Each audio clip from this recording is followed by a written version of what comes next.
Hello. Good morning. Good morning to all of you. I hope that you're all having a fabulous day today. I'm exhausted, but I am here. And today we are going to be talking about something that I've wanted to talk about since I started my channel on here, but it's always like super duper triggering for me. So I am going to do a trigger warning at the beginning of this video because apparently people get really mad at me for being someone with PTSD that doesn't do trigger warnings. I'm sorry. So trigger warning. We will be talking about childhood abuse. We will be talking about lots of abuse, basically. And we're talking about a religious cult. Yes, this is a cult. I do define the fundamentalist Church of Jesus Christ of Latter-day Saints to be a cult. To me, this is one of the cults of all cults. It does not get much cultier than this. This religion is still very much alive today. It has not gone away. Warren Jeffs is in jail. We will get into that, of course. But again, as we know, even with the Charles Manson case, which don't worry, Hairspray guy, that's gonna be up probably next week. Don't worry. Even in that case, when the leader goes to jail, it doesn't mean that the cult actually has stopped.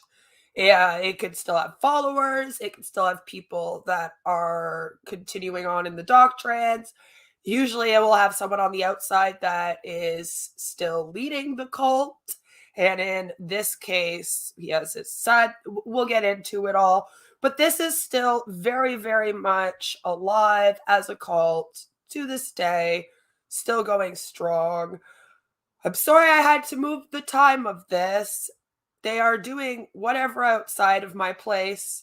And even though I am 9 floors up, it sounds like they're doing it right outside my door. I don't know how, but the lawnmower as well sounded like it was right here. And I will die of heat if I close this window. I was going to still do it. Closed the window for 2 seconds and went, I'm already sweating like a pig. I've been on here for 5 minutes. So that's why. I wanted to talk about this because right now there is a Netflix documentary. It's been out for a little bit now, like a couple months or so, and it's gone into this. So let's discuss the FLDS Church and why this is one of the worst cults still in existence.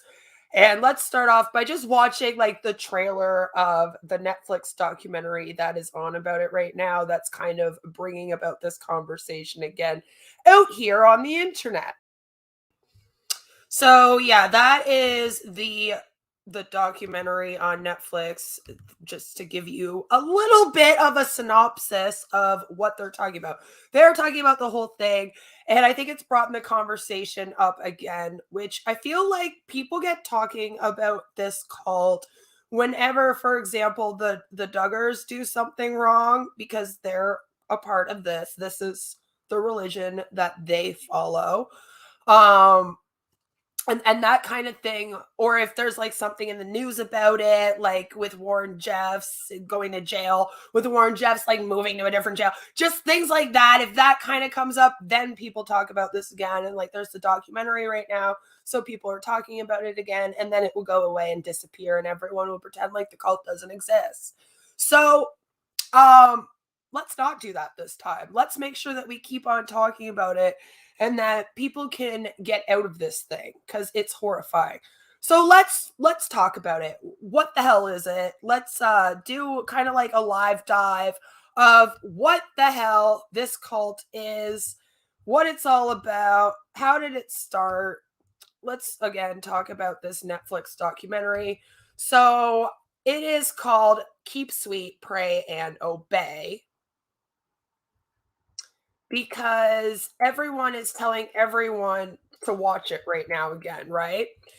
There's a new Netflix series centers on the polyamorous, never say this fucking word right, religious cult known as the Fundamentalist Church of Jesus Christ of Latter-day Saints, the FLDS, and its president, Warren Jeffs, who's currently serving life in prison after being found guilty of 2 counts of sexual assault against a child. There were several more. Just found guilty on 2 doesn't mean that only 2 were done, just saying.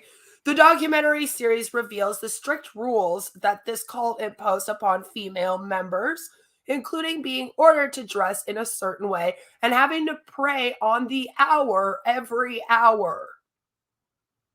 Could you imagine actually having to pray on the hour every single hour? No, thank you. Well, Jeffs was in charge of the FLDS. Reports of child brides as young as 12 being hard and abused began to emerge as young as 12. In 2008, he was raided. The whole ranch was raided, and 12 men were charged with child abuse. A lot of people have now been watching this Netflix series talking about how traumatizing it is, how it leaves them feeling sick. And yeah, that makes sense to me. It's really, really disgusting what goes on in this thing. So it is a movie directed by Amy Berg, and it's based on the book of the same name by Sam Brower, who he was a producer of the film, thankfully. And I highly recommend going and watching it. It might trigger you a lot. Just be careful if you do. If you can't, then luckily we're going to be talking right now about exactly what it is and what they believed in and all that kind of stuff. But it's very interesting, especially to hear people that have left, that have opened their eyes to what this is, speaking out about what it was like to be in that world. It's very interesting because I'm sure that it's totally different, right? When you have the hindsight and you're looking back. And I always find it interesting to see how people portray the situation now versus when they were in it. I'm not going to donate. I'm sorry. Sorry, Wikipedia. So let's just talk about the distinctive doctrines in this church. So Warren Jeffs is the second leader, actually. His father used to lead this church. We'll get into that. And what this is basically there was a bunch of people in the LDS church. The LDS church went through this time where they decided that they no longer wanted to have plural marriages and polyamorous relationships in their church. Of course, the Jeffs did not like this. So they basically went and made their own sect of the LDS church, which is the fundamentalist, now that we know as the FLDS, right?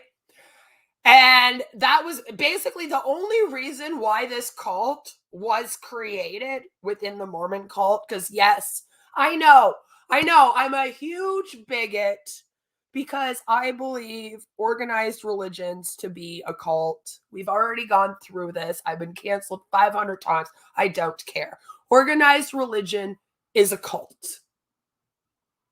It is. Sorry to break it up to you. If you're in organized religion right now, you're in a cult.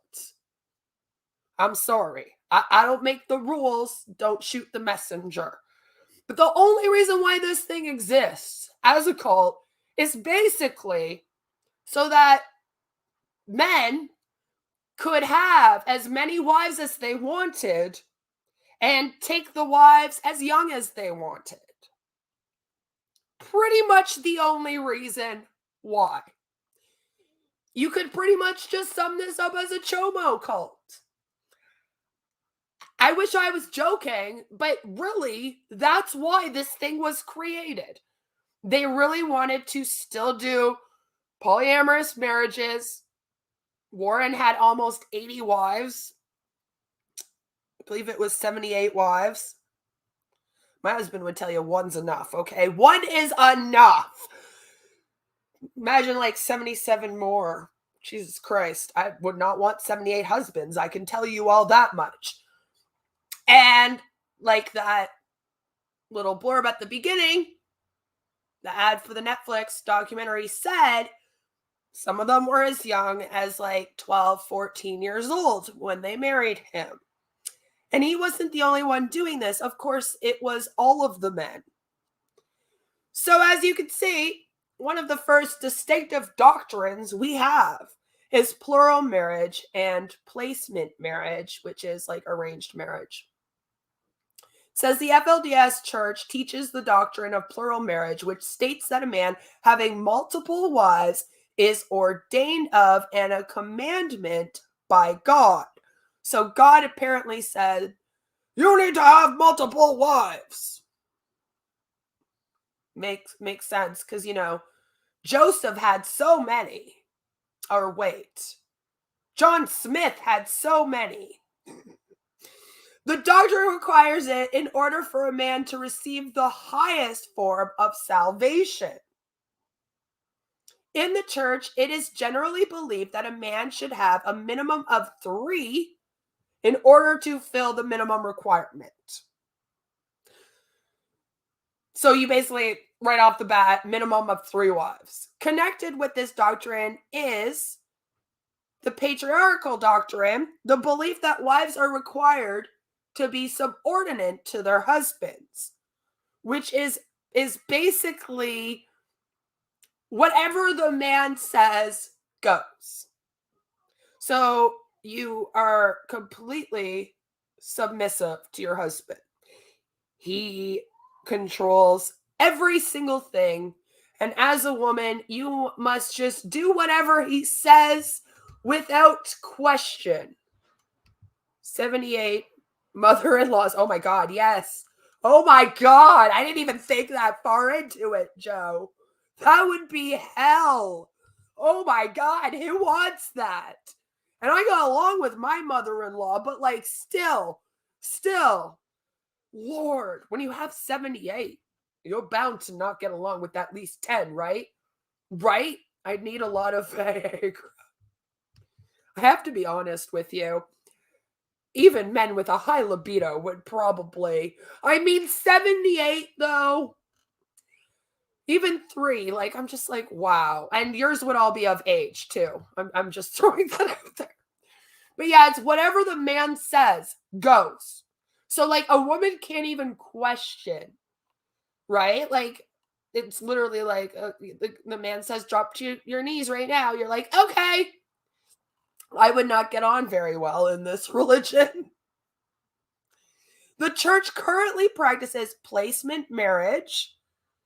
And like I said, that's basically where as soon as they're a young woman of a marriageable age. How is a marriageable age defined in this church? Well, basically it goes by as soon as you can birth a child. As we know, I'm going to get a little graphic here into the female anatomy. But as we know, women, girls, whatever, can technically birth a child as soon as they have menstruation. I got my first one at 9 years old.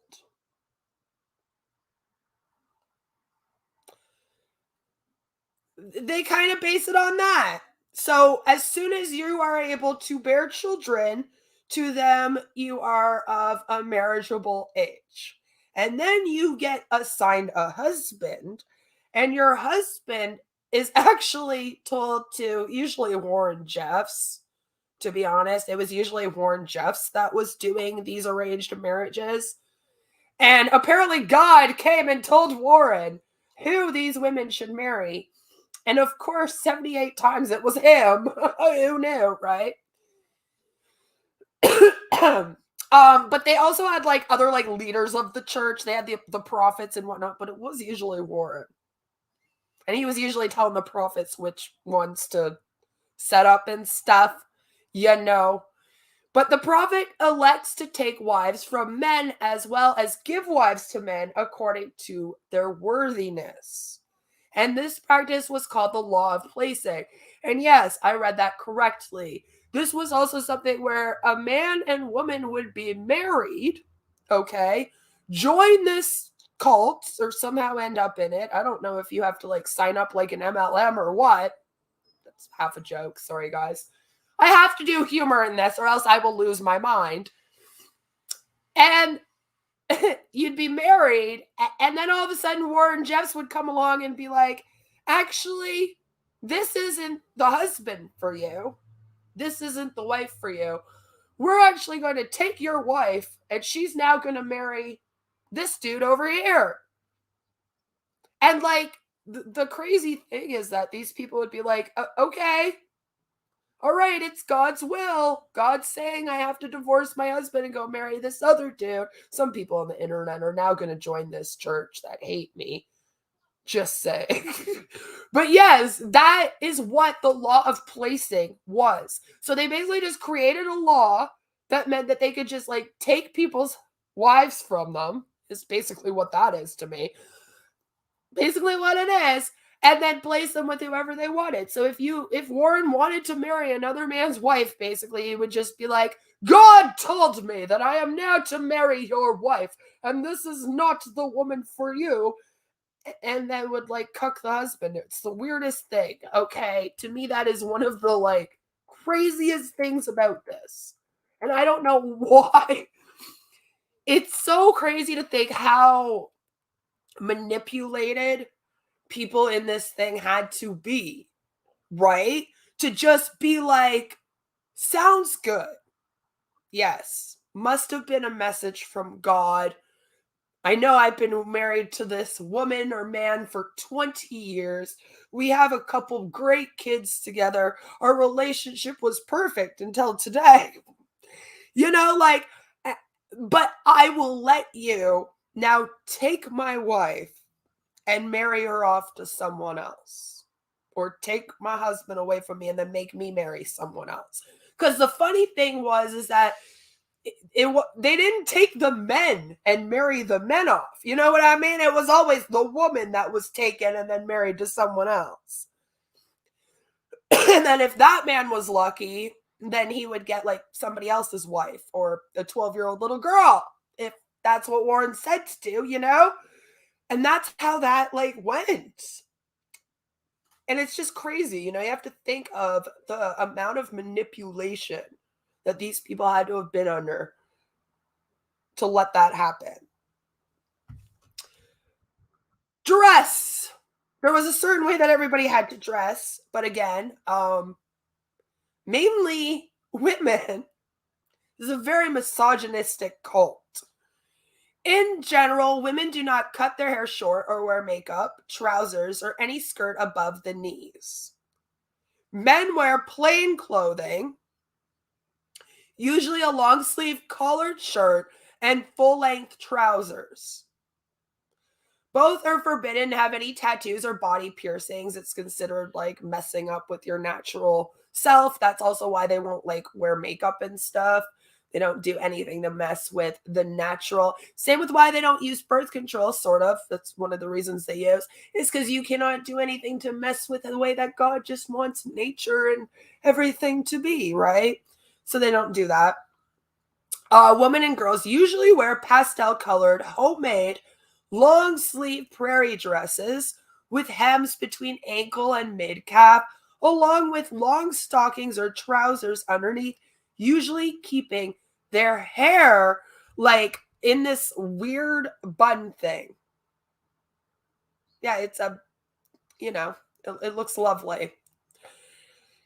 Brooke Adams of the Salt Lake Tribune said photographs from the 1953 raid on Short Creek, now the twin towns of Hildale, Utah, and Colorado City, Arizona, show men, women, and children dressed like anyone else of that era. FLDS dressed for members of Balda's time past. Early Short Creek community leaders taught that members should dress in the style of long Mormon priesthood, religious undergarments worn by mainstream LDS denominations up until the 1920s. By the later part of the 20th century, this more conservative style of modesty became increasingly common through custom and eventually through official edicts by the read that denomination leadership. I know. I my speech is awful. Then we have property ownership, because things were just weird. Okay, you didn't own anything of your own. You're in a cult.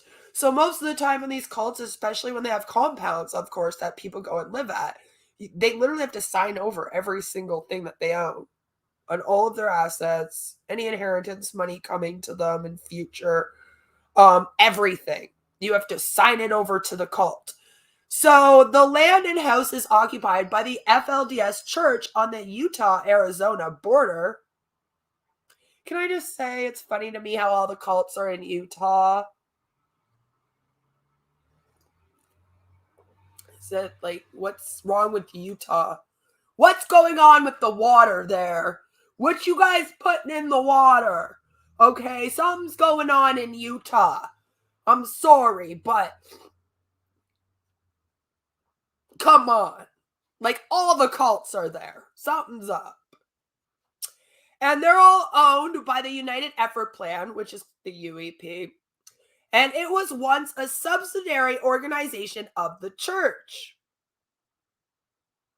It was once.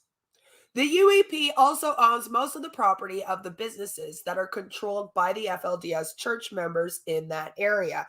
Basically, they own fucking everything, and you have to sign everything over to them when you come and join this thing.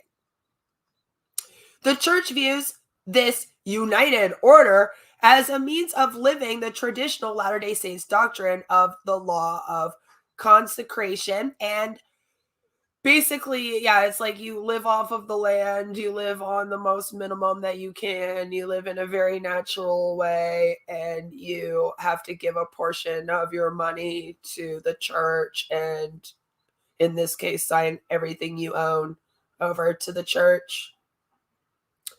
The Attorney General of Utah filed a lawsuit and seized the holdings of the UEP for the current residents of Colorado City and Hildale. The Attorney General is seeking to distribute the assets of the UEP to the FLDS church members and ex-members who contributed to the UEP. And in 2005, a court order froze the UEP pending a resolution of the lawsuit. At that time, the UEP was worth $100 million because they basically just stole everything from anyone that joined this thing and took over the whole area, okay? Homeschooling. I'm going to get flack for this, but I'm going to tell you right now, anybody that homeschools their kid, it isn't a religion I am a little sus about. Can you blame me when I keep on researching things like this? It seems like, especially in cults, homeschooling is a way for parents to keep the school stupid to the abuse that goes on in the cult, to keep the kids dumb, so that they can control what the kids learn. And it's usually all a bunch of religious hoopla. And people that are a part of these cults that go to the homeschools, when they leave, and they, like, if you grow up in one of these cults and then you leave and you go and, like, you leave the cult, you're an adult, you go off, you try to have a normal life. You're lucky if you have like a grade 3 education. It's not schooling. It's indoctrinating. That's what they do with the homeschool. They indoctrinate kids into the cult. That's all it was. Susie ended up placed with Marty and not Ash.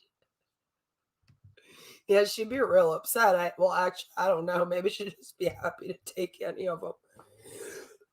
She'd be upset because Marty's missing the Johnson, right? I mean, at least Ash thinks his is too big. Let's be honest.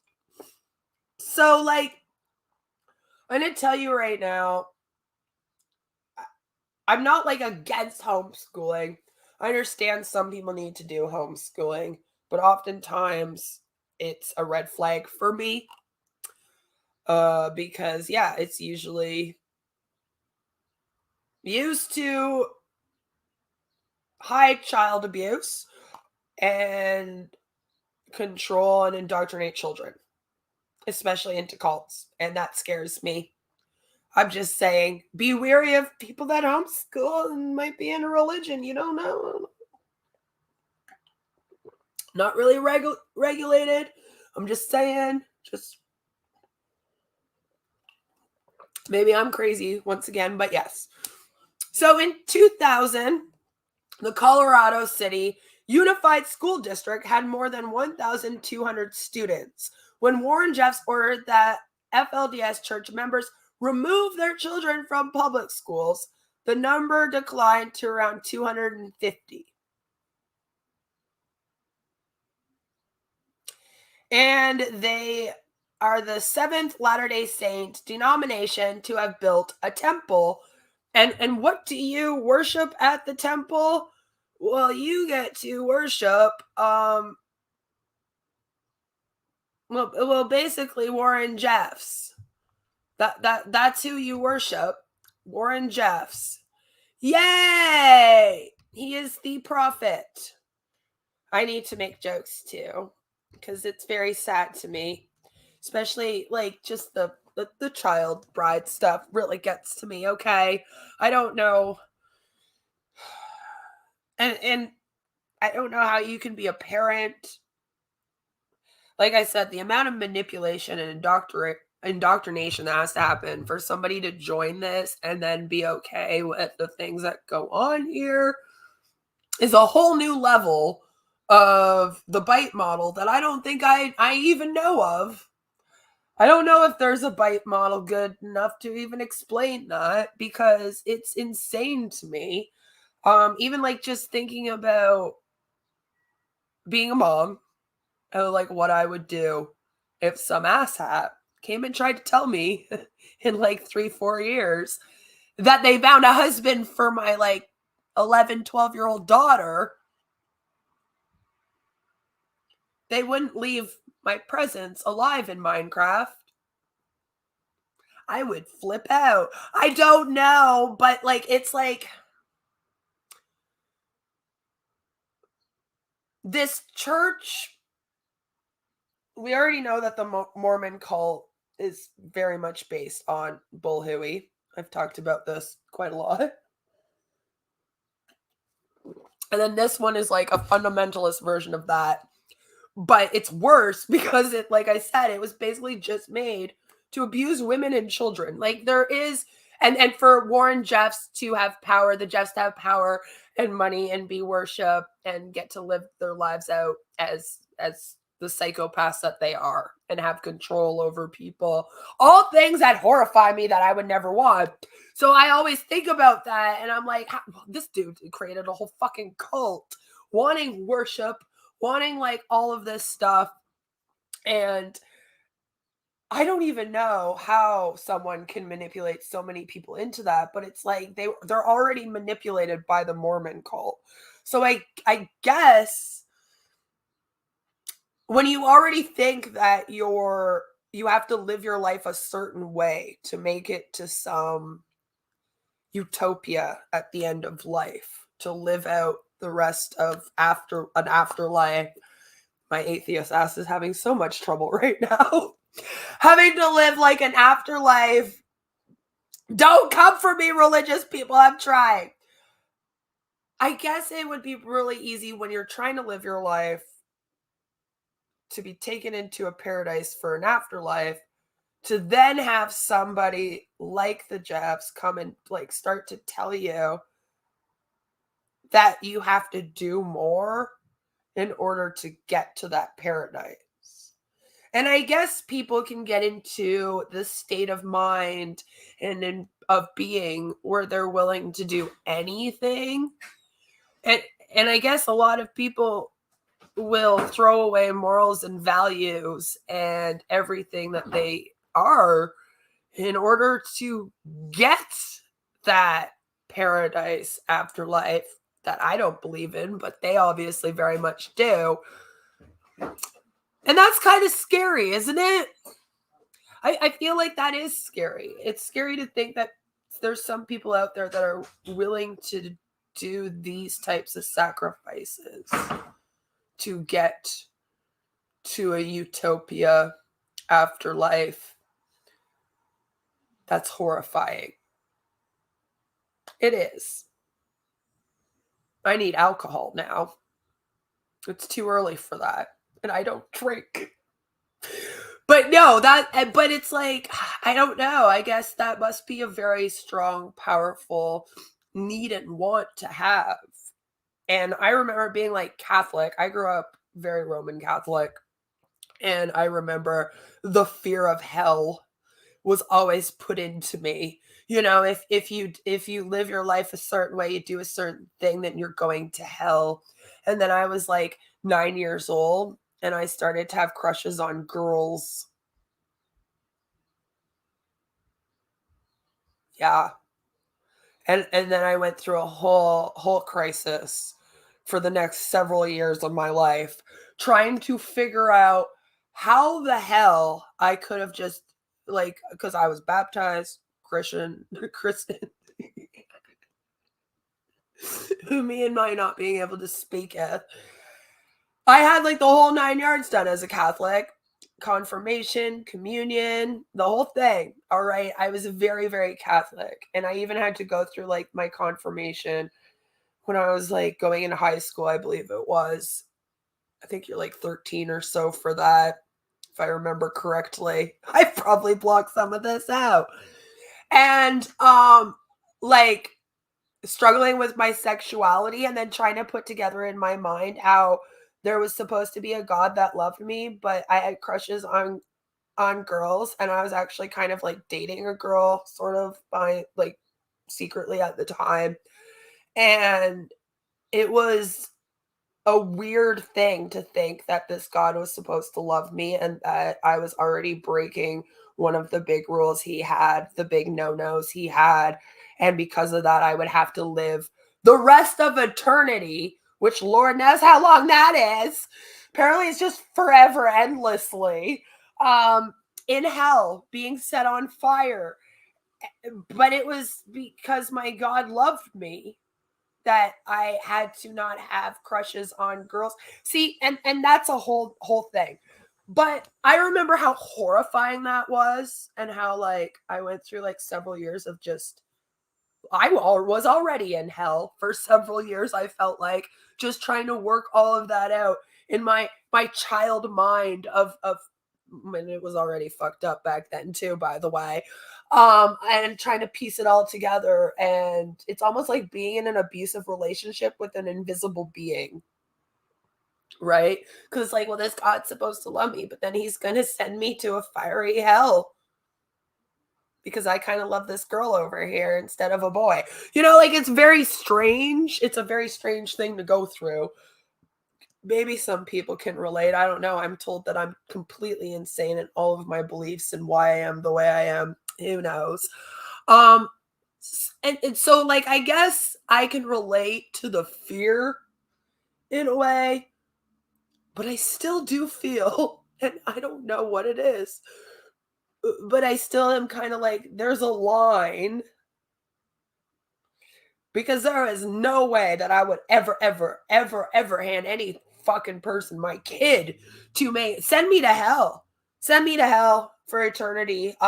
Burn me the fuck up. But you are not marrying my kid when she's 12. Do you know what I'm saying? I know I'm being cruel, but for me, it's like I can't even fathom the manipulation and indoctrination that would have to go on in your mind to like be okay with all that. It's a lot. That's a lot. Okay. That's a lot. That's a lot of fuck shit in these people's heads. So it must be hell to leave this thing too and then try to like piece the world together and how it actually is and how that's not okay. And then the guilt of that when there isn't really anything you can do, I guess, because you're just so manipulated and indoctrinated. People don't understand manipulation and indoctrination though. And it's like, even I'm having trouble with this one because, like I said, there's a line for me, like giving up a kid or something. That's a line that you just never cross. So you know, it's hard. It's hard, but they must have been right fucked up, right? It was never too early for me. So let's continue on. I just think about that. Just to think about that just puts it into perspective of how these things can like warp your brain. Because I can almost guarantee that a lot of like the mothers in this thing, for example, it's not like I'm saying, not like all the men that joined this thing were cooks, but somehow Warren Jeff would just like take their wives from them. Like religion to me is such a powerful manipulation weapon that should just never be used, and it's always used for wrong. Okay, I'll stop ranting and raving. I'm going to be canceled later on today for being a bigot by several people you watch. So let's talk about Warren Jeffs' dad right now, because that's technically like, this is how this whole thing started. He's kind of the one that helped this on. All right, so let's talk about his reign. Like they're in a fucking kingdom, you know, reign. I don't like using that word. As a queen, I'm very offended. But that's what they call it. So the first leader of the FLDS was John Y. Barlow. Okay. Then it was Joseph White. I can never say this, Musser. Charles Zitting, following a brief scuffle within the community. Zitting was later succeeded by Leroy S. Johnson, who led the sect until his death in 1986. That same year, the year I was born, by the way, just to give you an idea, 36 years ago. Yes, only 36 years ago. This isn't a cult from like the 40s. It's a cult from the 50s. This isn't a cult from the 70s. Although it did kind of start back then.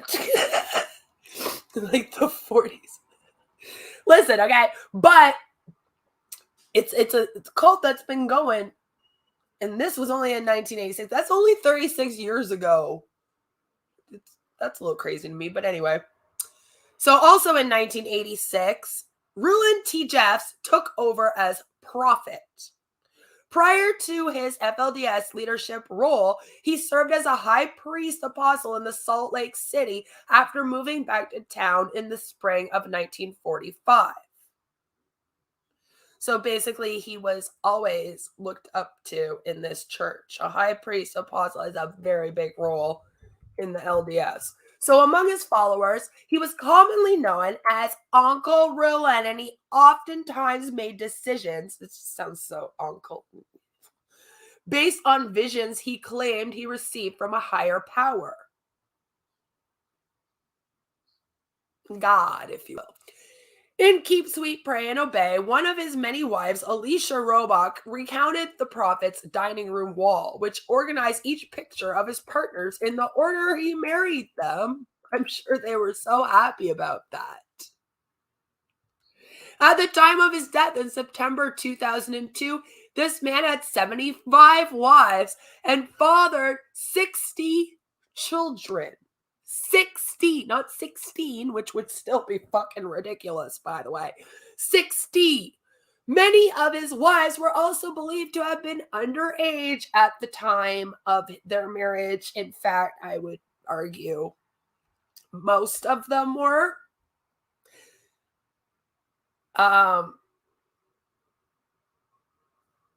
Most of them were. Like I said, these girls were often married the second that they began menstruating and could technically carry a baby, but there, okay, duh. So this poor woman, by the way, she was 20 years old when she married him, and he was 86.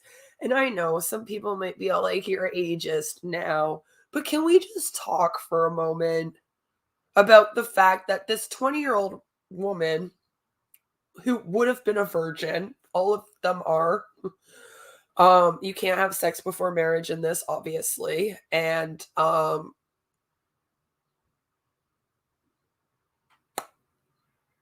you're not really taught about it either. Like, these kids aren't taught sex education. So this poor 20-year-old woman who probably very much grew up in this church would have known like nothing about sex. And then, like, none of the girls did. Like I said, they weren't taught these things in their homeschooling and all this. They're not taught about this. It's all about abstinence until marriage. They're just told don't touch people, don't look at people for too long, and all this other weird stuff, right? So she has no clue about any of it. Like, hardly even knows how to do it. Honestly, she's 20 years old, and this dude's 86 years old. And she gets told, okay, you have to marry this man, and then he's going to basically climb on top of you that night and do whatever he wants. That's horrifying. Horrifying for her. Could you imagine? And you don't even know what it is. Because, like I said, they don't teach them. I mean, some of us have had some, like, shitty ass sex ed. I mean, I was a 90s kid. Ours wasn't exactly great. I'm sure that the sex ed they teach now is like way more educational and stuff than the stuff we got. But holy crap, they're really not taught anything. Okay? Like nothing. Like barely even know how to do the deed. And then they got some old sweaty dude crawling on top of them that they're just told to marry. And they're also taught that they're women, so they're not allowed to speak out. Because when you're a child and you're a woman, by the way, and especially when you're growing up, like getting close to that age, the father is the one that, like, you have to be submissive to, your dad. So the man controls everything, all the wives and all the children. That would be horrifying, and that would be enough to fuck over anyone. Okay, like that would mess anyone up. Okay, that's some shit. So Warren was this man's son. And he quickly assumed his position as prophet, which was like right after the deaths. I'm pretty sure it was like literally within like the same few days after. Like it was like, dad dies, he's the prophet. What was once his dad's now belonged to him, including all of the wives. Now, I don't know. Maybe I'm insane. We know I'm insane apparently. But is that no weird? Because you have to think now. Warren's grown up with his father and his 70 wives. which would then technically have been like almost like his 70 moms. So it's weird that he would then want to take them all as wives. It's like marrying your stepmother after your father passes away. It just really, ew, gross. But he married, like, God, there were more than 70. So I believe there was like 78 or some crap, and he married like 76 of them. Only 2 of them he didn't marry. And he, of course, took over the responsibility of, like I said, he was basically the one responsible for assigning the wives to their husbands and for coming over and taking them. And like I said, even if like one of the other like leaders in the group were doing it, it was because Warren went to them and was like, okay, you need to go and do this. So he was like the leader of all of that. Whatever he said went. He told them all what to do. He was the cult leader. Many former members of the FLDS recalled that Warren's leadership marked a dark period within the church's long-standing history. Under his reign, rules for the sex members became stricter, with Warren dictating what they wore, who they married, and what they ate. Because apparently when his dad was leading it, it wasn't as bad, okay? So he made it stricter, which the LDS church is pretty darn strict. Like, to be like, then it got stricter is horrifying. He also forced members to turn over their personal property to the church's leadership, requiring that children be homeschooled, and even prohibited members from voting by telling them that he was the president of the United States. Yep, there were people that grew up in this thing that actually thought that Warren Jeffs was the president of the United States. And they were homeschooled. This is why that creeps me out. Again. He's never been the president of the United States, but then you can just teach these kids anything you want because they're homeschooled, right? So that's what they were taught. He banned the use of items that were the color red. But he owned a red car, okay? And it was a Cadillac Escalade, so a fancy one. He banned different kinds of entertainment, like dogs, toys, television, newspapers, the internet, birthday and Christmas. Now, a lot of people are like, oh, he doesn't want them to have fun. No. He banned television, newspapers, and the internet for information control purposes, right? Because how is he going to tell everyone he's the president of the United States now? And then, like, what? Some 10-year-old goes on Twitter and then finds out that no, it was actually like, I don't even know who was the fucking president. I'm Canadian. Listen, then it's Donald Trump. And they're like, what the fuck? Why are you lying to me? You know what I mean? Like that kind of thing. You can't have that. So, information control. He also banned birthday and Christmas celebrations, although I am going to say that, of course, they all celebrated his fucking birthday.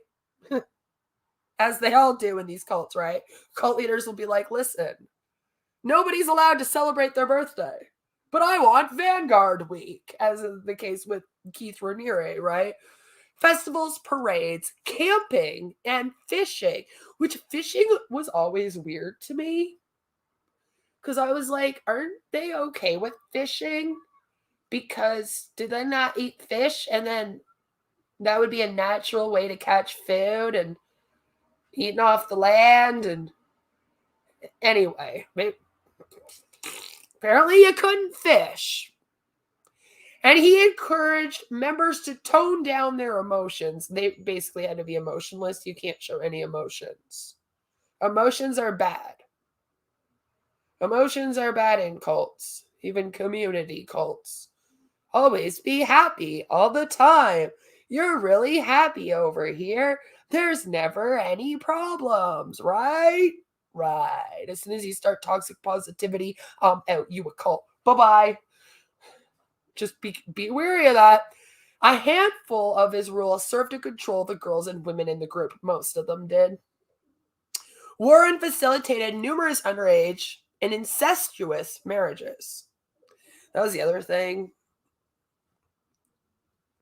I mean, that's not surprising after I just explained that he took over all but 2 of his father's wives, which were basically his stepmothers. Like I said, that's weird, okay? That's very strange. He forced girls as young as, now this article says 14, but it's actually 12. They have found 12-year-olds that were married in this thing. So I am going to say this one says 14. I've heard as young as 12. Maybe other people have heard different numbers. None of these ages are okay. Please do not get married until you are at least like 18 or 21. I waited until I was 26. It was a great age. 14. And they would even tie the knot with their distant relatives. Because here's the other thing that you have to think about is oftentimes in these cults, they're all just kind of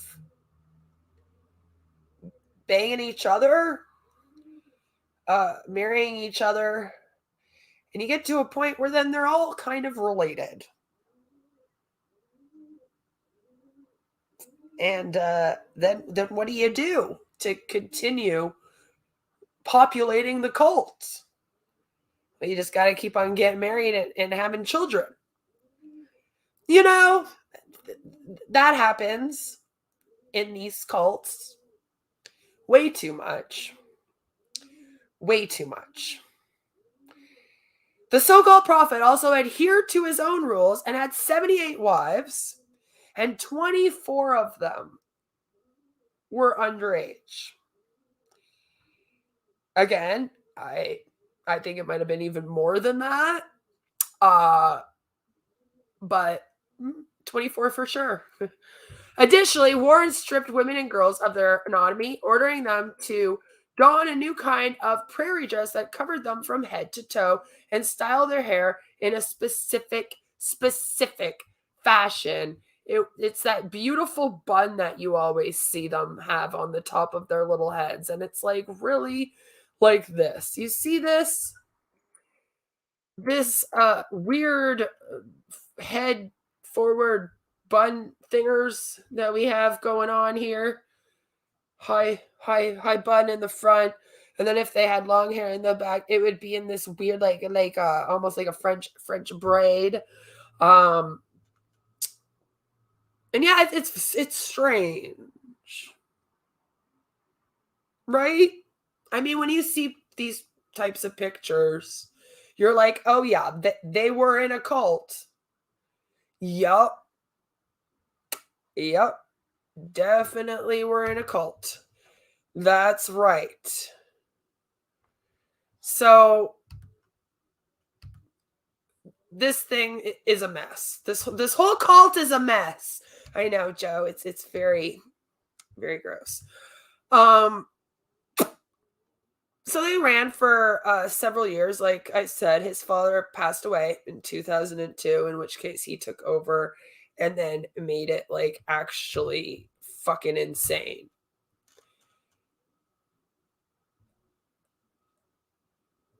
He became a sought out felon in 2005. And that's because he ended up arranging a marriage between a 16-year-old, and I think the guy was like going on 30, like 28, 29 years old. Pretty gross. And he was already married. Now, technically, I believe it was in Arizona, and I don't think you're allowed to have like polygamous marriages. So I'm pretty sure that they ended up like caught because of the fact that he was already married and she was 16. And then they were trying to like get them married again. And then at the same time, or like a year later or something, he got arrested because there was another situation similar, but that girl ended up being 14. And so these are those two charges that he got caught from. Unfortunately, and I really do mean unfortunately, fuck do I ever mean unfortunately, he has not been like so-called charged and trialed and all that for the rest of the abuses that I could argue he is responsible for. Because in my opinion, if you're running a cult and you're a cult leader and then you're basically making people marry 14-year-olds, again, manipulation is a weird thing. A lot of people are like, oh, you can't manipulate people to do things like this, blah, blah, blah. But yeah, no, it happens. You can. Groupthink is very powerful as well. They've done studies on cults and groups of people and groupthink and how it can all kind of play out and how it's a lot easier to fall into this way of thinking when you're in a large group of people thinking this way, which is kind of how cults sort of feed into each other. I just want people to kind of understand that it's not like everyone that joined this thing was like really gross, but he was. You know, like I don't feel like everyone that ended up in this call wanted to. A lot of people that left and have spoken out have talked about how they struggled with being made and they felt like they were made to do these things. So these things are really crazy because, you know, you have one person controlling a whole group of people and they got groupthink going on and you got the bite model going on. And then just the things people will do is nuts. So unfortunately, he has not been like blamed, charged, tried for really running this call, for making other people do all this gross things. But he has been in trouble for those 2 counts of the sexual assaults, and thankfully because of that he is never going to get out, thank God. But like I pointed out, that doesn't mean that his cult isn't still running. It is. There are still a lot of people in this thing that are still following these same doctrines. There are rumors that he is even running it from inside jail. And he has a son that he's running it through. And it's just like the same behaviors will continue on. So unfortunately, this doesn't end the story.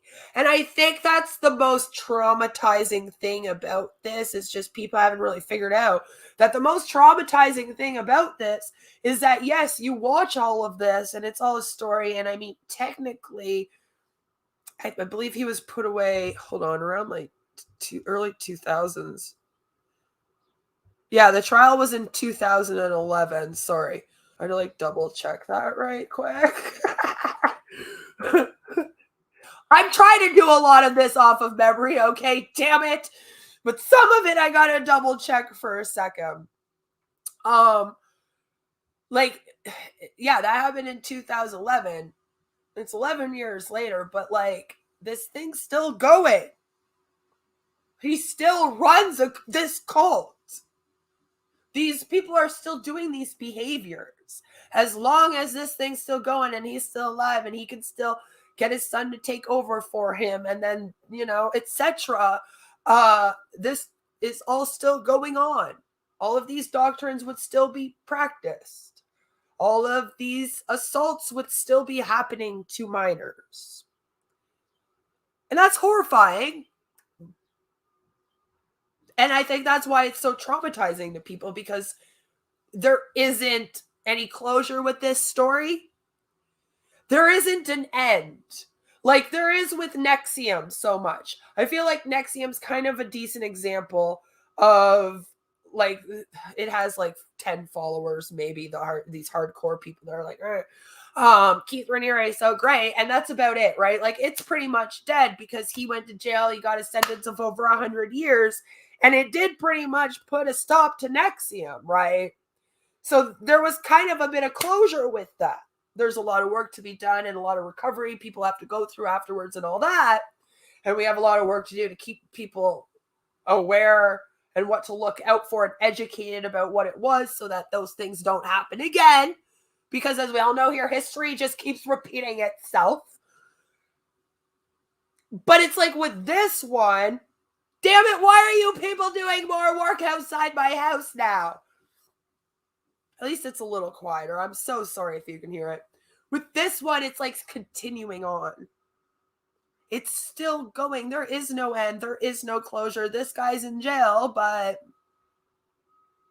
there's still a cult here. And I think what is also scary, and yes, I'll be the bitch that says it, is that because the LDS is still going, it also kind of leaves open the fact that anybody in future could also then branch out from the LDS, go make a different sect. And it could be just like this. How many Warren Jeffs are there in the world? Fuck, probably a lot. Probably way too many. I'm not going to think about that anymore. Because now I want to go jump off my balcony. That was a joke. That was a joke. That was a joke. YouTube, I promise that was a joke. So, what happened to Warren Jeffs? Yes, beautiful. What's up? All right, there's a juice box in the fridge. Can you get it?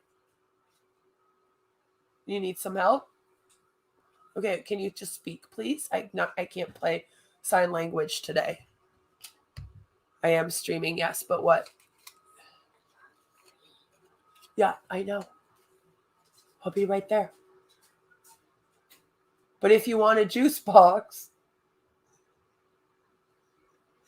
though, there is one in the fridge. Do you need help?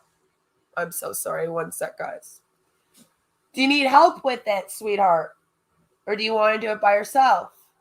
I need help. Okay? You want to bring it to me and then you still like doing it? And then it's still kind of like you're doing it by yourself, yeah? Hi. All right, here we go. Do you want to even put them back in the fridge? Yeah? Oh, you really are a big girl these days. She's starting to do everything by herself, and then she won't need me anymore.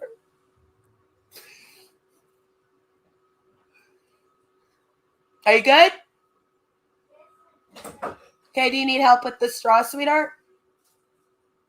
No. No, you think you got it? All right, we're all good. Yeah, he's here now. Awesome. Sorry. I'm a mom. That comes first. Joe says, hello, Hannah. Sorry. I don't want to talk about this when she's like in earshot. I like put her in row. Have the husband there, you know. I'm like, I'm talking about a cult that's...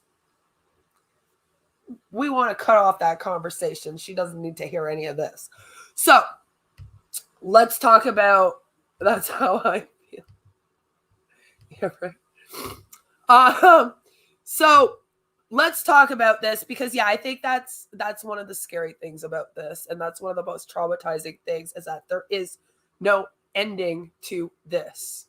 So what happened to Warren Jeffs, right? Let's go right into it all. So in 2005, he was indicted by the Arizona authorities on felony charges of sexual conduct with a minor, as well as conspiracy to commit sexual conduct with a minor. And again, the conspiracy to commit, that came from the marriage things as well. The conspiracy to commit is for arranging marriages with that. And he was then charged with 2 counts of rape and was an accomplice in Utah for planning a marriage between a 14 and her 19-year-old. They were cousins. But he hadn't been seen in public since 2004, and that's because back then people did start to speak out about him. And he kind of like went off the radar for a little bit. He was like, oh, people are starting to say I'm a bad dude. I'm going to go and like pretend like I'm not. It's like, okay, if you want to try. You know, they grow up so fast, don't they? And then they're like doing all their own things. And you're like, do you want to come hang out with me for a while? And then they say no. You're like, when did that start? You just want to be around me all the damn time. But yeah.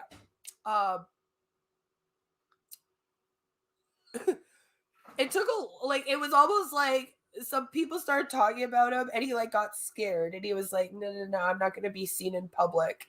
It was kind of strange because to me, he's always been a very narky, egotistical type person. I feel like you have to be if you're a cult leader. Right? Like, I feel like you have to be some kind of narc to be the leader of a cult. So it was kind of weird to see him like get scared, I guess, and like not want to go into public for a bit, just over some stuff being exposed about him. You know, it was weird. So by May 2006, he was actually placed on the FBI's 10 most wanted fugitives. I mean, he was. Finally, he was arrested in Las Vegas in August of 2006. So, I mean, it didn't take that long after he was put on the list, with several cell phones, wigs and disguises, and $55,000 US in cash. And there he is, right here, attending a court hearing in Nevada. Oh, look at this dude, eh? And his 70 some odd wives just lucky to have him. Ugh, imagine being told you have to marry this dude. Jesus Christ. Jesus Christ. So it wasn't until 2011 that his trial actually occurred, where he represented himself, which again, I feel like you have to be some kind of narc to be going to a criminal court like this and then be like, I'll represent myself, please. I am the smartest person in the room, smarter than all the lawyers here. I'll just represent myself. Like, I'd be like, no, please get me a lawyer. I have no clue what I'm doing. Please. I know a little bit about the laws, but I'm too emotional as well to represent myself. Send me a lawyer. But these sociopaths, they're like, I'll represent myself. We see it all the time with them, right? A lot of them do this. And this was apparently in San Angelo, Texas.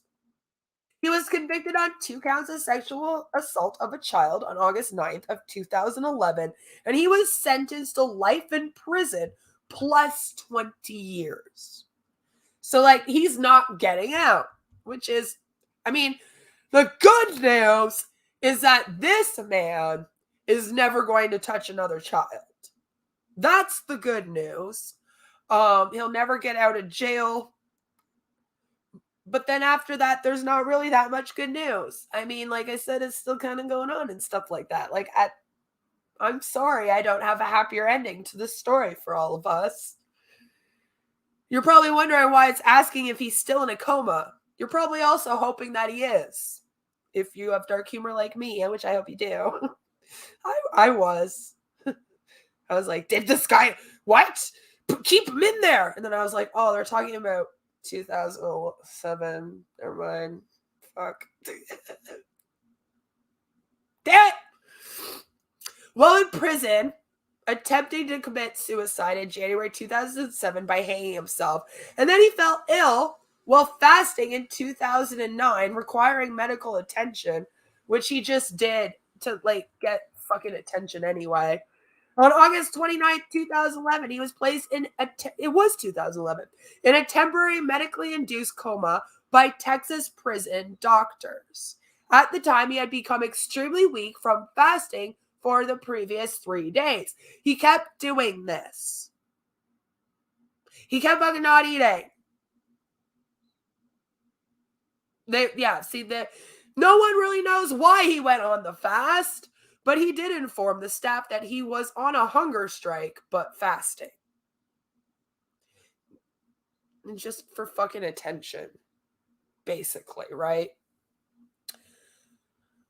While in the coma, he was also treated for other medical conditions, one of which was ulcers on his knees from praying in his cell. So there you go. Don't pray. You'll get ulcers in your knees. Yeah. Doctors were not specific about why they put him into a coma in the first place. And though they weren't sure if he would survive, the move ended up saving his life. Doctors, why did you do that? This is like one of the people in the world where it would be like, yeah, if he died, I don't think anyone would care, and they would have no reason to care. Very few people like that. Warren Jeffs might be one of the top ones. So as you see, the next area of this wonderful article, which at the end of this, I'll leave all the links down below if you want to come and read them all for yourself, because I'm sure you would want to know more details about all of this. Don't do it today. Give yourself a break and like come do it like tomorrow or the next day or something. It's enough of this for today when I'm done this stream. Don't need to hear any more about this kind of stuff.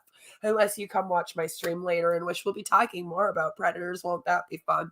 So who runs FLDS now? Well, he does. He runs it. I just want to show you guys, just so you guys know.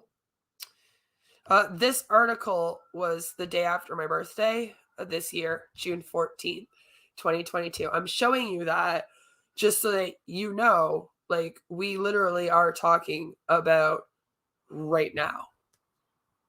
And that's what I mean when I say, like, that's what's almost so horrifying about this cult, is that they still going. Him going to jail didn't end it. So I wish I had a happier ending to this story. I really do. I wish I could be like, and then Warren Jeffs went to jail, and everyone realized that LDS sucks, and that they're all a cult, and then they all left, and the Mormons shut down shop, and fuck John Smith and all of them. Ah! But I can't do that because that's not the case. So he's still in full control of this thing from his jail cell. And that's according to one of his daughters, whose name is Rachel Jeffs. He has several. And that was in the 2018 A&E docuseries, Warren Jeffs, Prophet of Evil, which, by the way, you should also watch. That's also interesting. He's allowed visits from family members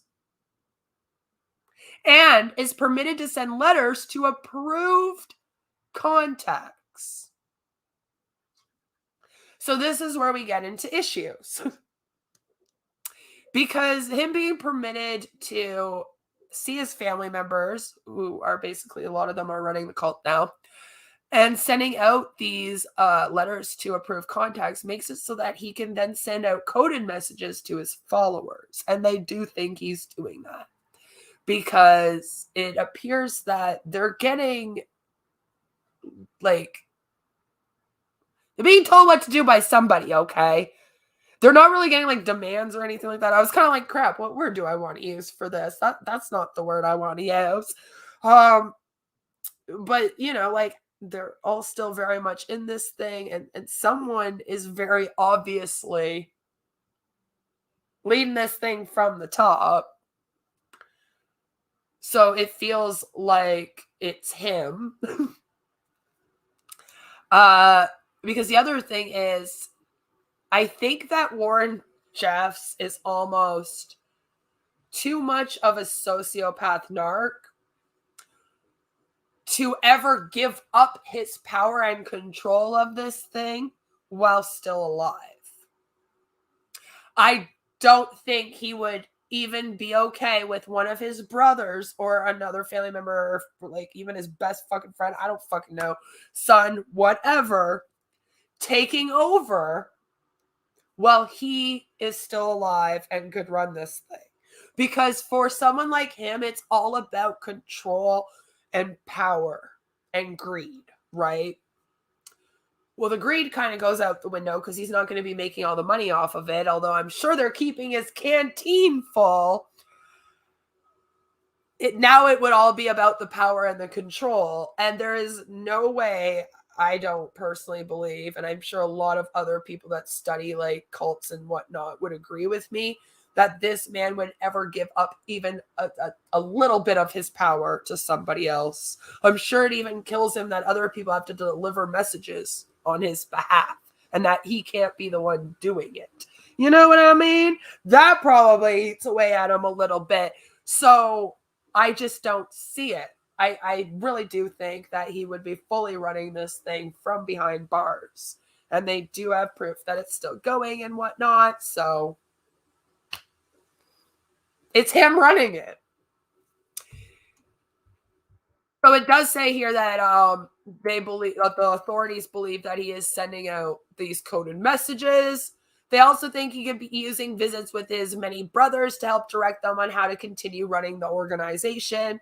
He also wrote a book from prison called Jesus Christ, Message to All Nations. And I know it's supposed to read Jesus Christ, Message to All Nations, but I read it more as Jesus Christ, Message to All Nations. I'm just saying, infliction is important. Which is full of prophecies allegedly delivered to Jeffs while in jail between those 2 years. So that 2010 and 2012, so that his followers could all know all of the prophecies that God has given to him so they can continue following them. You see, like it just feeds into itself, just continues and continues. Members pray for Jeffs every hour of the day still. Yep. They still have their compound. They still have their community. And every single hour on the hour, you all need to get down on your knees and you need to pray that Jeffs will break out of prison. Not that he'll be like one day proclaimed innocent. Oh no. Not like he'd be cleared. Like nothing like that. No. Not like they change his sentence, let him out early or something. No. They don't pray for any of that, guys. They literally pray for a fucking jailbreak. All right? They're like, we want Shawshank Redemption up in this. The power, yeah. Mob boss running it from prison. Well, yeah, that's the funny thing is that there's a lot of... I mean, co-leaders and mob bosses, they aren't really that different, man. They're really not. Like, when you think about it, kind of not that different. But yeah, I just find that hilarious, by the way. I find it so... I always get a kick out of that. This has been a thing for a while, right? He's been in jail since like 2011 or 12 or something. And it's like, they're still doing this. And again, it's not like they're not praying for him to be found innocent. They're literally praying for him to do Shawshank Redemption and break the fuck out of jail. They're like, we pray and hope that Warren Jeffs breaks free. It's the weirdest thing, okay? It's a big test for them. Former member Joe Broadbent told ABC News. He's like, the only way that I'm not out is because you're not faithful enough.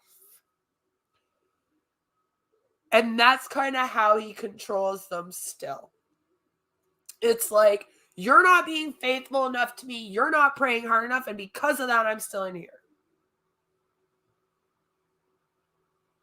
They're also doing the fastings with him, these so-called hunger strikes. And that's the other reason why authorities, by the way, seem to believe that he's very much still running this thing, because they have noticed in the past that, like, there's a pattern with when the members fast and he's fasted in jail and that kind of thing. So they're like, obviously, this is all the cult shit.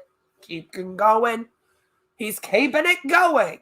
So they also fast for 3 days. Usually they do like these 3 days hunger strike fastings. And then they just pray. They pray for him to get out. The next time that this man is even considered for parole, though, is going to be on July 22nd of 2038, and he will be 82 years old. Right now, apparently, he's in Palestine, Texas, serving his sentence. And I do have to say, I do not see them ever giving him parole.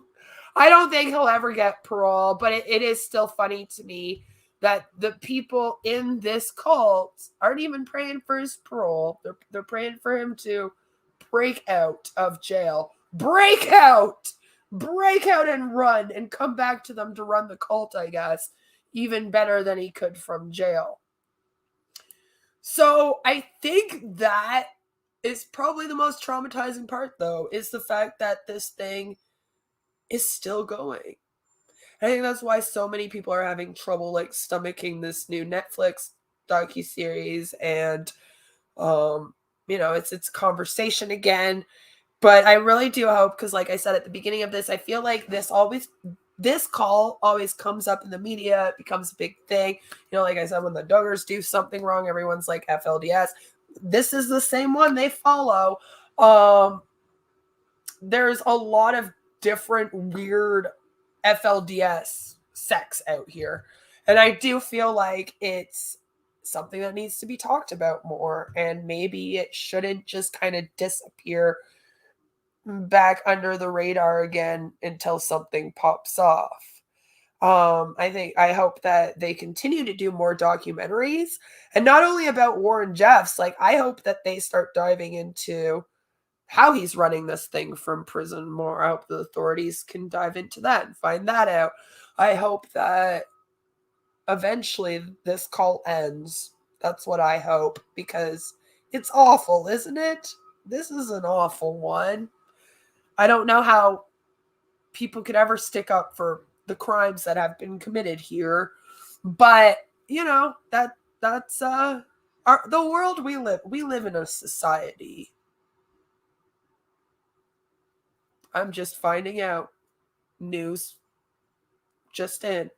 We live in a society, and that shit happens. But yes, it is still going on. He is still running it from jail. I did want to talk about it. I have done some coverage on Mormonism, the Mormon cult, if you will.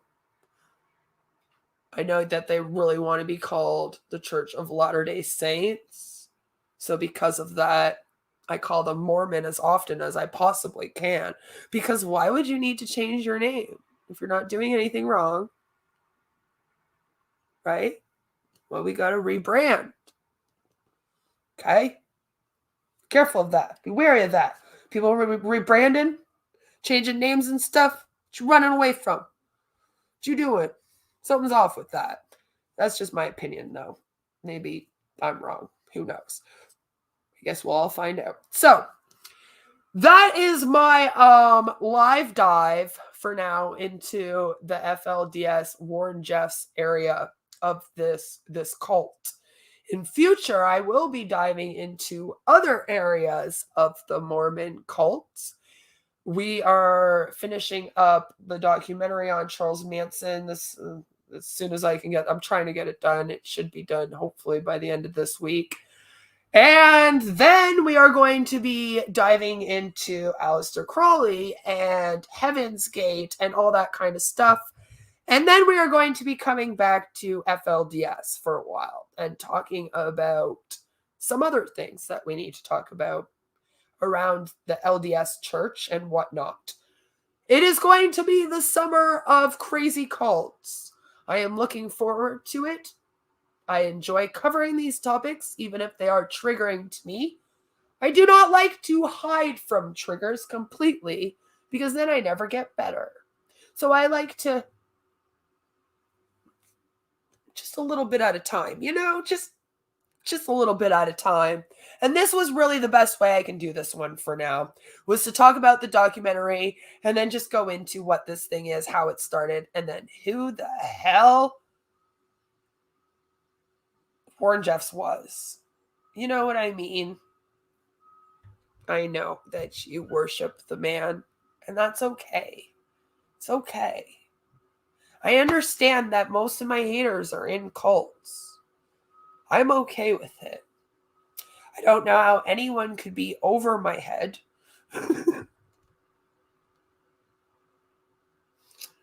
But okay. Ron Hubbard apparently wasn't. Charles Manson apparently wasn't. Warren Jeffs isn't. But yes, Crawley. I'm never going to understand him. You are right, though. A lot of these cult leaders are over my head in the sense that I cannot relate to them because I am not a sociopath. And I don't understand wanting to control groups of people and having them worship you. That sounds like my worst nightmare. So I don't get that shit. I'm like, that sounds awful. I don't know why anyone would actually want that. Worshipping someone and then just like enjoying their company, two very different things. I want people to enjoy me, but I don't want them to worship me. You see, that's a whole other thing that I feel like you have to be a very special person to want that. And I'm just not special. We've talked about this. I am not special at all. Why did you join MLA then? MLA? Why did I join multi-level marketing companies? I think that's what you mean. I joined a multi-level marketing company, as I've spoken about several times on this platform. Several times. I feel like I just sit here repeating the same things over and over and over again.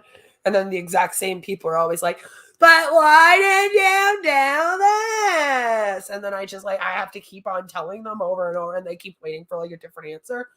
But the truth doesn't change, so there's never going to be one.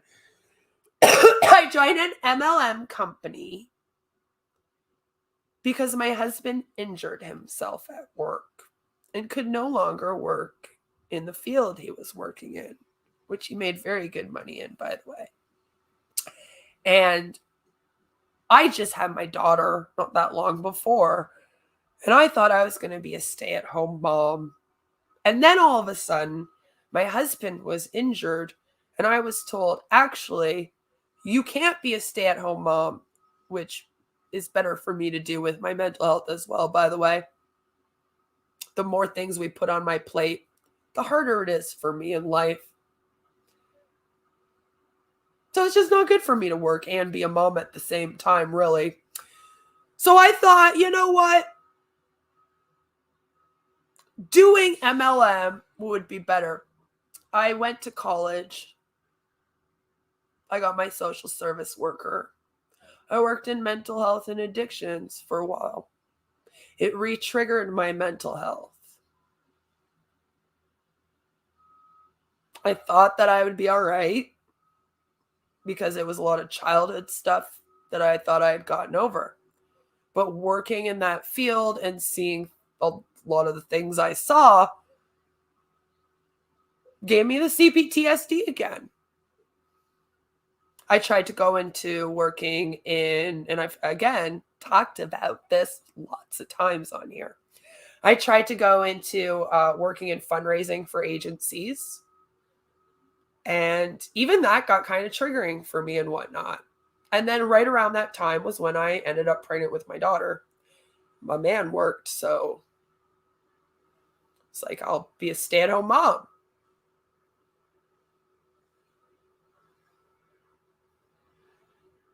And now you're going to call me misogynistic for wanting to be a stay-at-home mom. I'm just waiting.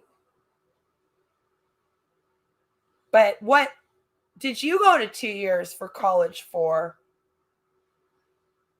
after dedicating your whole life to trying to get over your mental health and addiction and then helping other people get over theirs?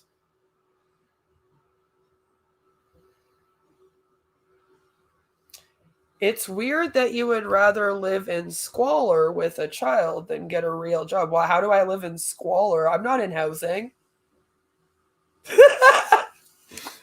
What? I live in an apartment instead of a house. Oh no, it's a condo, not a house.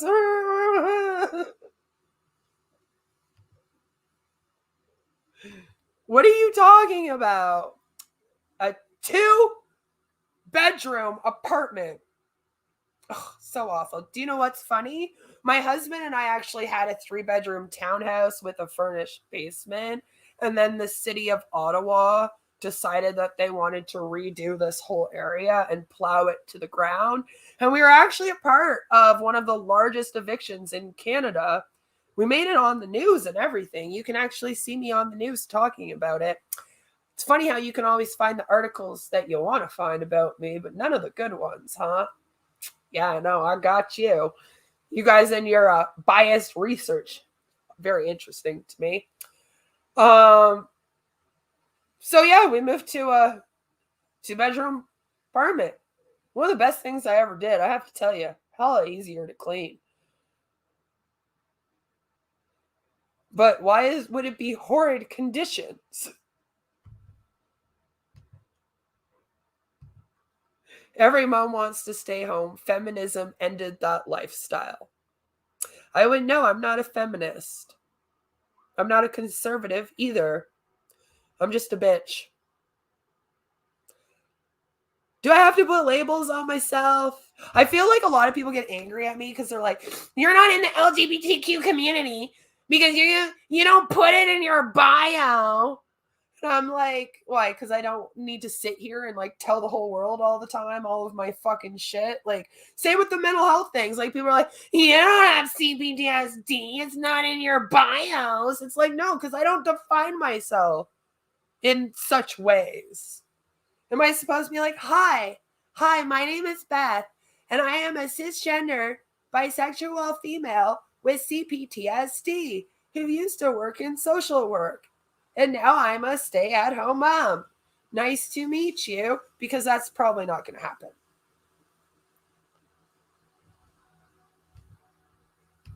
Staying home isn't for the mom's benefit, it's for the child's benefit. Yes. Yeah, it is. That's the thing. But you see,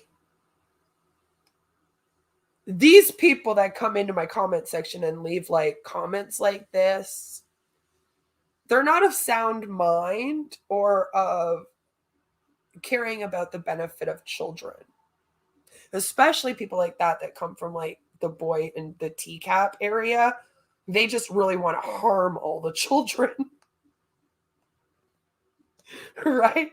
I'm not online 24/7.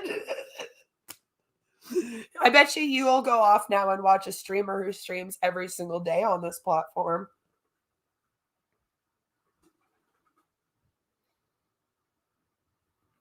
Right? Or you'll go talk to someone now that spends all day on Twitter just like, Queen of Spade! And that's okay.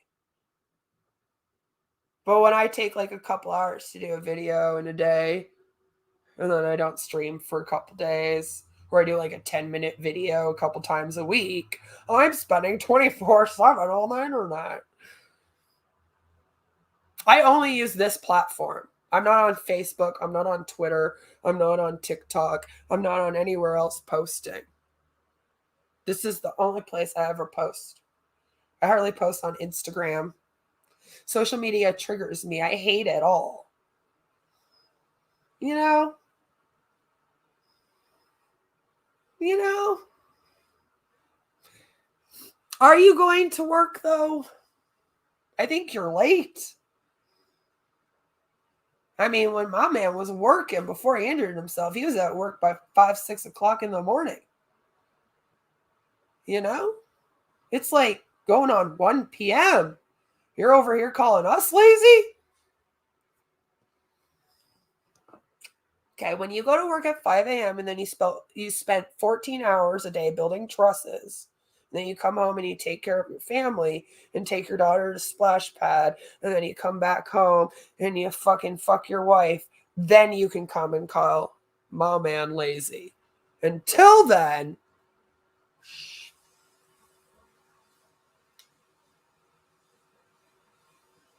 and go to your little job that starts at 1 p.m. because at least You're in real sales? Cool. My last job was also in real sales. I sold True Green lawn care. I like went door to door. I'm not in sales. I'm in real sales. I'm not in sales, dude. I'm not in sales. What am I trying to sell? I keep wanting to know. People keep telling me that I'm running cults and I'm trying to sell them products I'm in sales. I swear to God, half of the people out here that don't like me actually think that I'm in MLM companies instead of speaking out about them because they're actually that dumb. So if you're in real sales, congratulations. I hope that, like me, when you worked in real sales, you actually do get an hourly wage plus commission. If you don't, I hear that they have True Green Lawn Care in the USA. You can go work for them. I mean, it's pretty good. They pay you a few dollars over minimum wage an hour, and you get about 20% commissions. So, I mean, it's not that bad. I did that. That was actually my last job.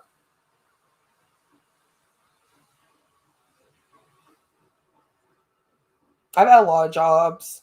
I've done a little bit of everything. Yeah. Most people do in their 20s. Real sales is straight commission, sink or swim. No, it's not. No, it's not. That's actually unethical to pay someone just straight commission.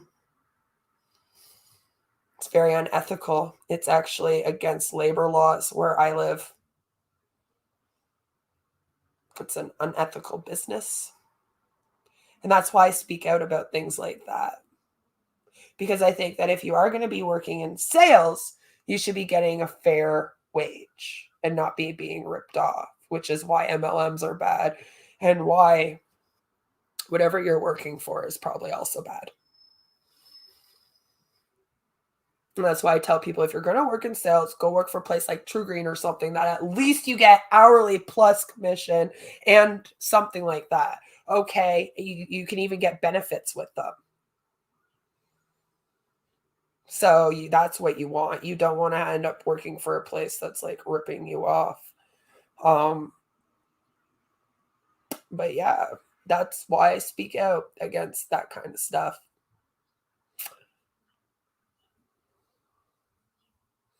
Glad we could have this talk, troll, sir. So yes, Warren Jeffs. I could see why you would decide to come and troll me during this one, Napalm. I feel like you and Warren Jeffs would probably get along real well, wouldn't you? Warren Jeffs is interesting, man. Still running this cult from prison. Still very much giving people demands. The members are still fasting and praying every single hour for again him to break out of prison. Not for him to be found innocent. Not for him to get paroled. For him to break free. Ah! Sorry, that's my favorite part of this story. Okay, that's the funniest thing to me. It really is how they pray for him to break out of prison, not just be innocent. That's funny as hell to me. It's the only little bit of humor that we have with this thing left because there isn't much. Because cults are pretty serious shit. And I do my best to try to add some kind of lightheartedness or humor to it. I have some dark humor in my blood. I think it comes with being Italian or some shit. I don't know. The emo in me. I don't know. But it works. It works. So I hope that this has been okay for you because I do know that a lot of the people that watch me can get triggered by these types of topics. So like I said, they're pretty triggering. And I do try to do it in a way where it's a little lighter, not as heavy, and maybe there's something to joke about. And like I said, the best thing to joke about is the fact that they pray for him to friggin' break free. Break free. Such odd comments. Oh, girl, those are the nice ones. You should see. Welcome to YouTube, Sarah Jean. Welcome to YouTube. Yes, the Italian, right? The Italian, it must do it for us. The dark humor or something. I don't know. But I try to do it in a way so that, you know, you don't want to go jump off a bridge at the end. And if this thing, like if you have watched this documentary, by the way, and it has been traumatizing to you, please do find some humor in the fact that they pray every hour for this man to actually just break free. I like to picture Warren Jeffs being like the Hulk and just being like, and like ripping off his shirt and then like pulling the bars open and like rushing outside the jail. And then he's got all his wives like waiting for him. It's a funny image to have in my head whenever I think about that. Yes, every hour on the hour. So in about 16 minutes or so, they'll be praying for him to break free, not be paroled. No, break free. So that's funny. Try to think of that and not let it drive you absolutely insane that this is still a cult, still happening, still going on.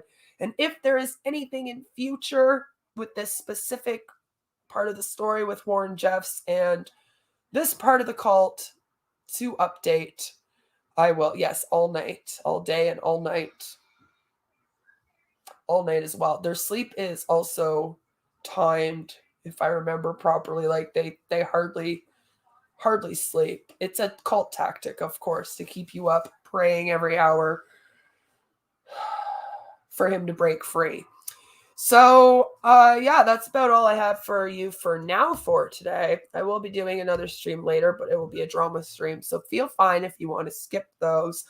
I am not just one genre on this channel, unfortunately. I do a little bit of everything. So if you just don't like something I do, just don't watch that one. And if you like something I do, you can watch that one. You like me? Please sub. If you don't like me, don't sub. It's really that simple.